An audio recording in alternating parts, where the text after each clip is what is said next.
You're still watching the AM show. Now, what do you know about the National Strategy for Public Sector Reforms? We want to tell you more. Joining me in the studio for that conversation is Mr. Habib Adam. He's Senior Economist and Office of the Senior Presidential Advisor at the Public Sector Reforms. And we also have Edmond Cheyu, and he's the Acting Director for the Planning and Monitoring and Evaluation at DVLA. Gentlemen, welcome to the program.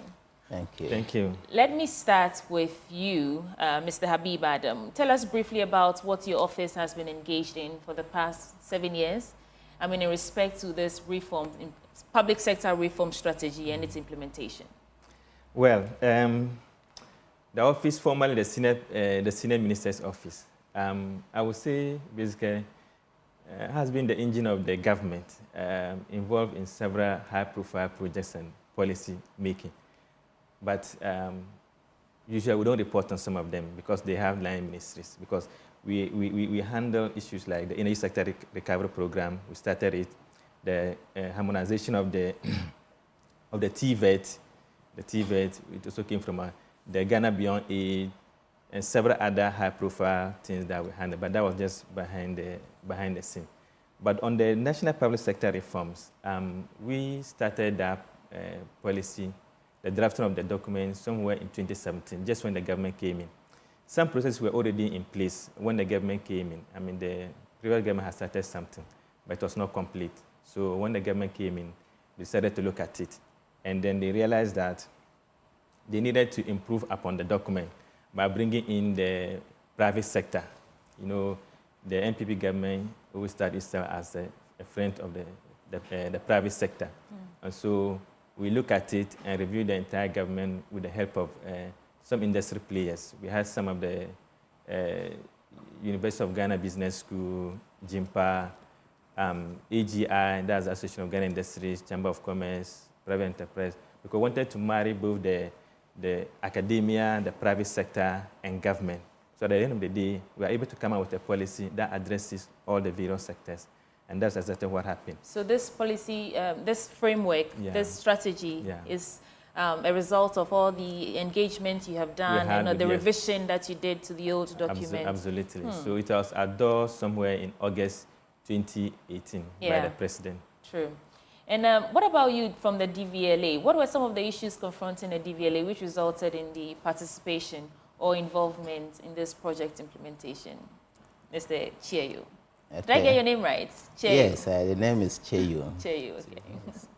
So thank you so much. I want to use this opportunity to say a very good morning to your cherished listeners, to our board chairman, lawyer Frank Davis Esquire, and our chief executive, Mr. Kwesi Ajimambuzia, for what they have been doing for DVLA.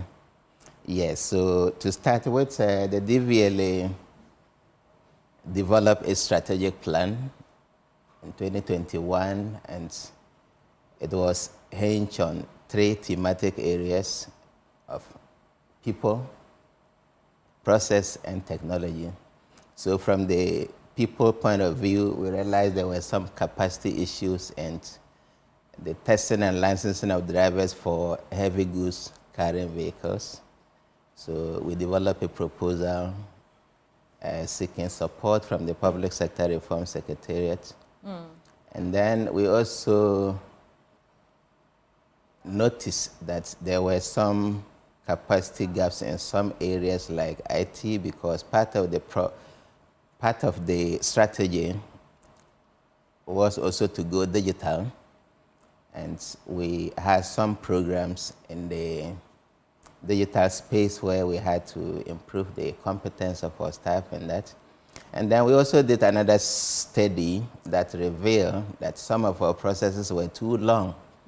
If you pick vehicle registration, for instance, there were about 13 processes an applicant had to go through to complete a vehicle registration process, for instance. And that took about 6 hours. So management felt that we needed to cut that down drastically. So part of the projects we submitted to the public sector reform, one of them was to improve vehicle registration time from 6 hours to about 1 hour. What's the duration now? The duration now is about... Have you been able to reduce from 6 hours? In fact, we've been able to reduce it significantly to 2 hours, but we haven't met our target yet, okay. So we are still working to... Right. You mentioned people, technology, process and technology. So yes. Let me throw this to you, Mr. Adam. Yeah. In terms of this reform, I mean, in terms of digitalization, human resources, and public service delivery, what are the major reforms that have been introduced? Just give us a highlight of those. Yes, so key among them is the digitalization that he has mentioned. So, we're handling initially about 16 entities. And then later on, it was reduced to about 13.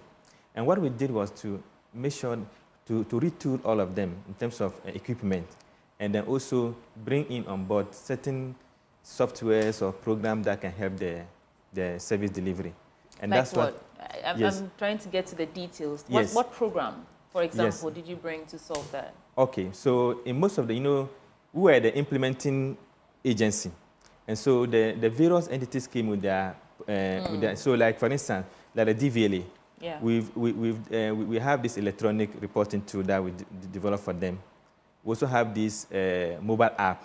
You understand? Then you can go in through your mobile phone. You can do the registration, get all your details, and submit to them, and then you get the appointment. And they're also looking at there's another one that we are doing for them, which is what's the name?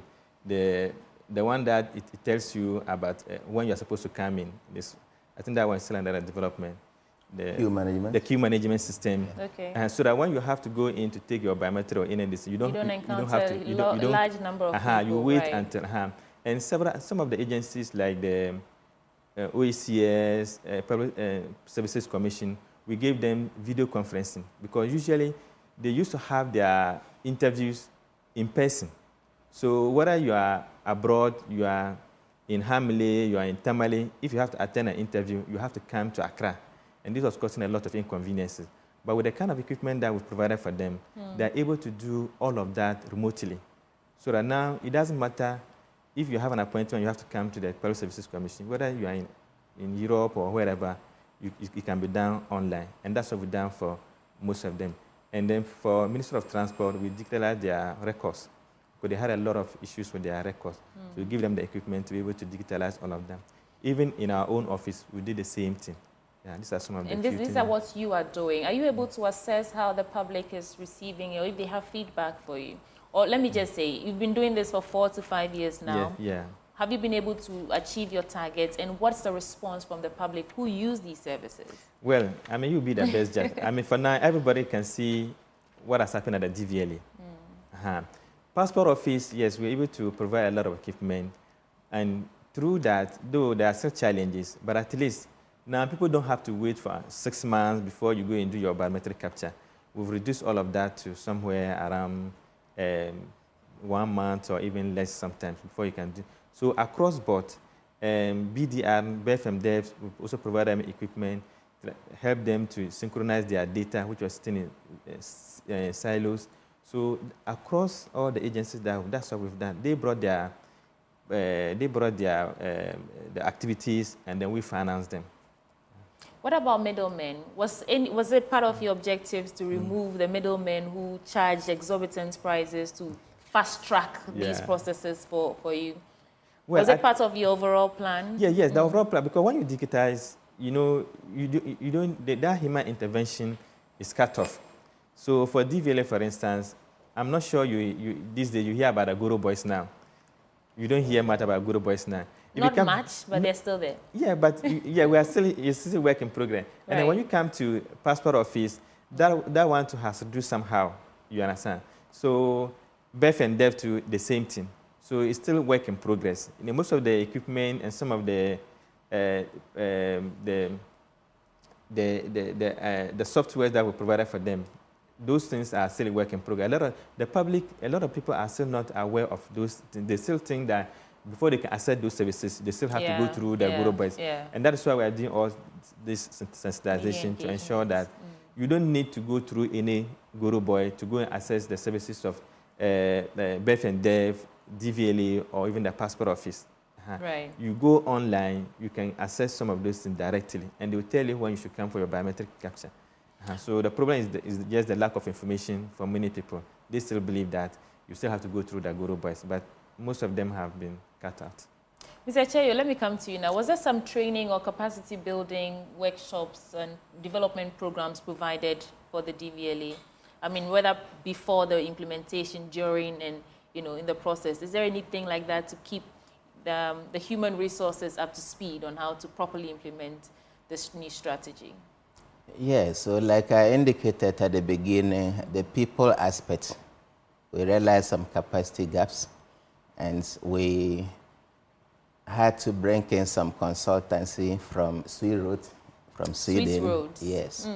And they took our technical staff through vehicle. Is it a Ghanaian company? No, it's a foreign company, Okay. actually. But Ghanaian companies were also allowed to bid because it's a World Bank project. It was open to the world, and we picked the best. Okay. So we were able to train over 60 technical staff of our staff in the area of driver testing and licensing for higher occupancy vehicles. That's the category D and F.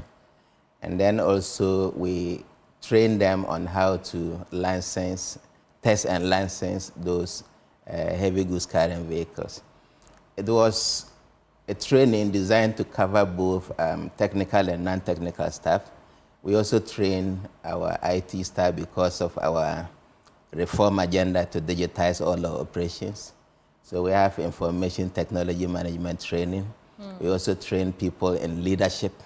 We train people in financial management. Okay. We train people in project management, monitoring and evaluation. In fact, it was holistic. It covered almost all the sectors in the organization. Tell me about DEMOPS and the tertiary drive initiative being implemented at the DVLA, and how is that, helping you?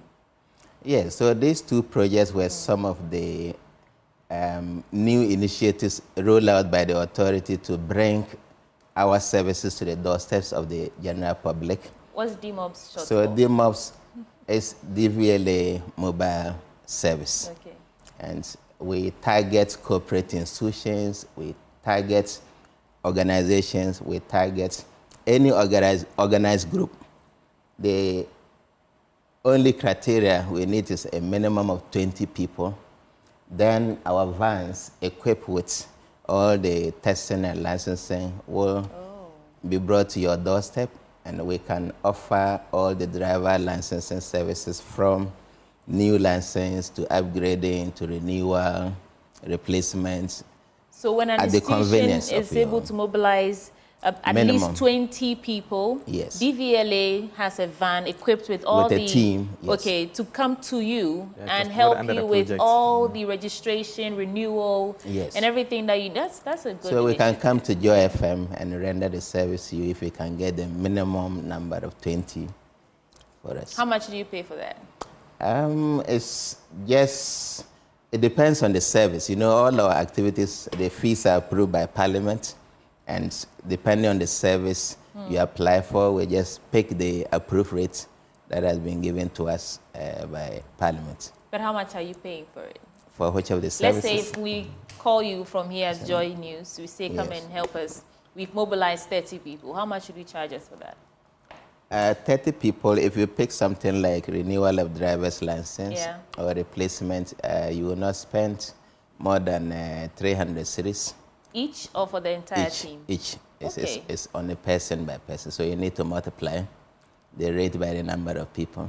What's the difference between that and if you actually go to DVLA? Just for clarity.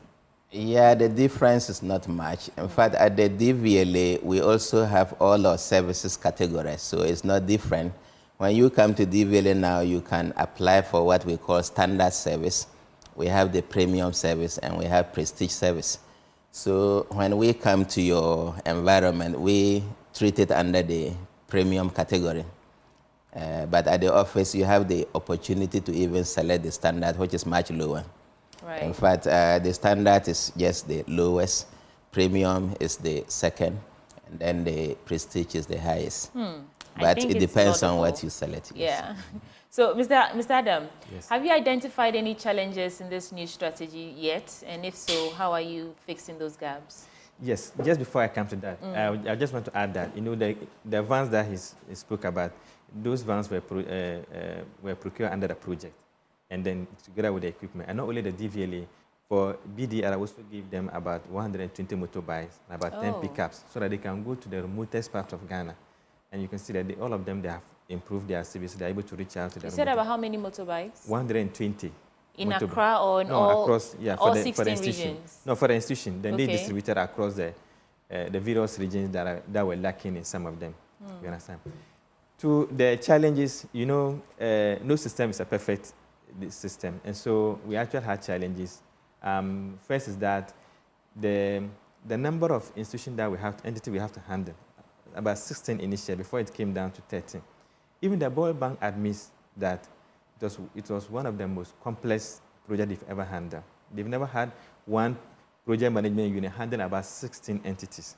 And so that strategy alone from the beginning was a challenge. Then apart from that, there was also issue of, you know, the civil service or the public sector. Sometimes, you know, we're having the project implementation units in the various entities.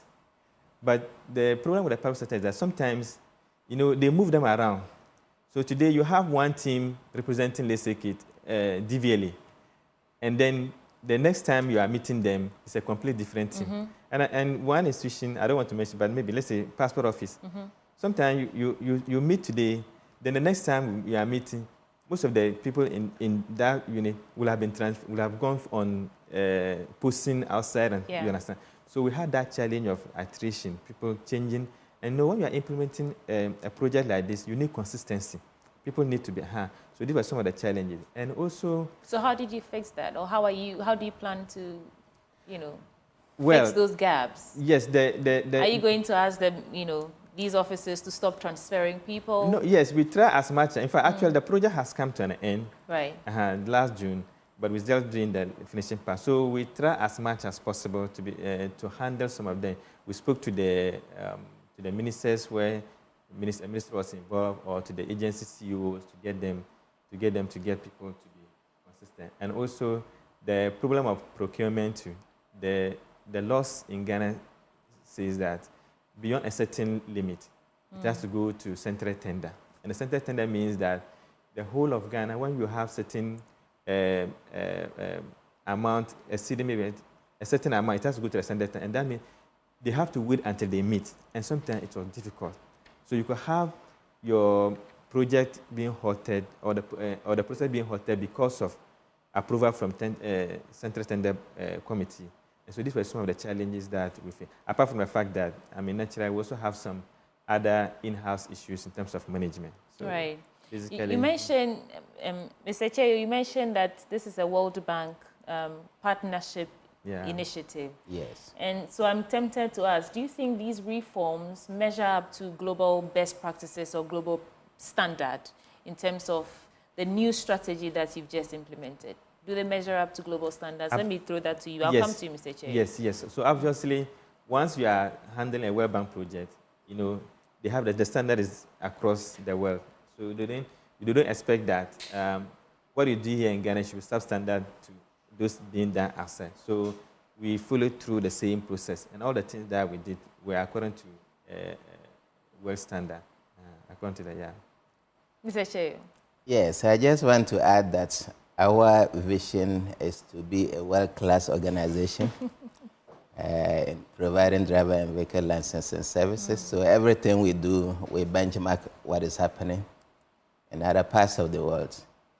And also to let you know that the DVLA is now ISO certified. And what? ISO right.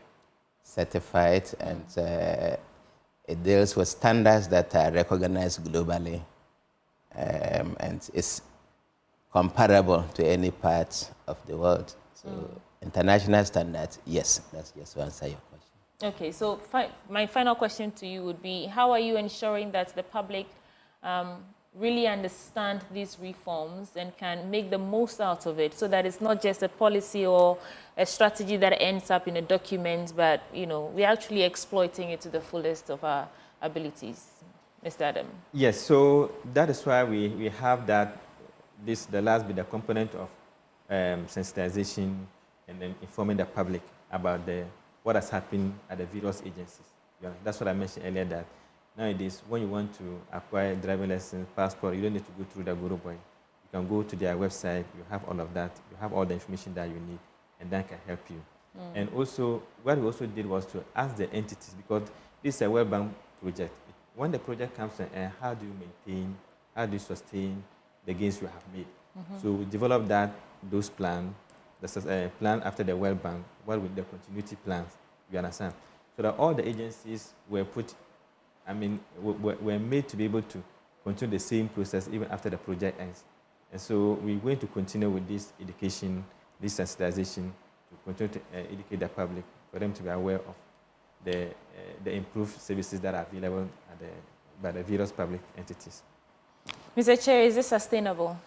Yeah, it's very sustainable, like my colleague indicated. For us, we had our plans even before we submitted the proposals to the World Bank for support. So if you pick the reduction in registration time from 6 hours to 1 hour, we had a plan in place. And we just went for the support to be able to fast track it. So part of it was to digitize all the operations which we had started. We digitized over 1.6 million vehicle records, and we had equipment to do that. We also enhanced the capacity of our staff to do the work, and the training they did for us to make sure it is sustainable. We are developing what we call a learning management system. We have set up a training unit now at the DVLA to provide constant, regular training to our staff to be able to ensure that we don't slack when the to make sure that you don't slack. Yes. Right. What will be your final word, Mr. Habib Adam? Yes, so my final words would be, the National Public Sector Reform, it was a very complete reform from the ministry agents all the way to the MMDAs. But what we implemented the last 4 years was the Public Sector Reform for Resource Project, which was just a small component of the entire document. You understand? A small component of the entire document. So that's a phase one, because the World Bank had given us the resources to see how we implement, how the first phase will go, and then we look at the second phase where we can even bring in more donor partners to support the program. When does that start? The second phase. Have you started the project? No, we've just finished the first one, so we are now trying to finalize all the reports and then submit it, and then we'll make a case for the second. One. Yes. Right. So there's a hope that in the second portion we have a lot more agencies coming on board. So what we need is just the resources. So once we are done with we submit the report, and we have the negotiation continues, and hopefully by next year, I'm sure that we'll get a lot more funding to continue. Okay. Mr. Edmond Cheyu, your final words. Yes, so I just want to add my voice to what Habib has said. The Public Sector Reform for Resource Project is a very good initiative, and we want to learn or advocate for it to be continued, the phase 2, to be implemented. And this time around, they should rope in more public sector organizations, because the results it's helped DVLA to achieve are massive. We have improved significantly, won so many awards because of the initiatives we have implemented with the support we receive. And we just want it to be continued for many more public sector institutions to be roped on board.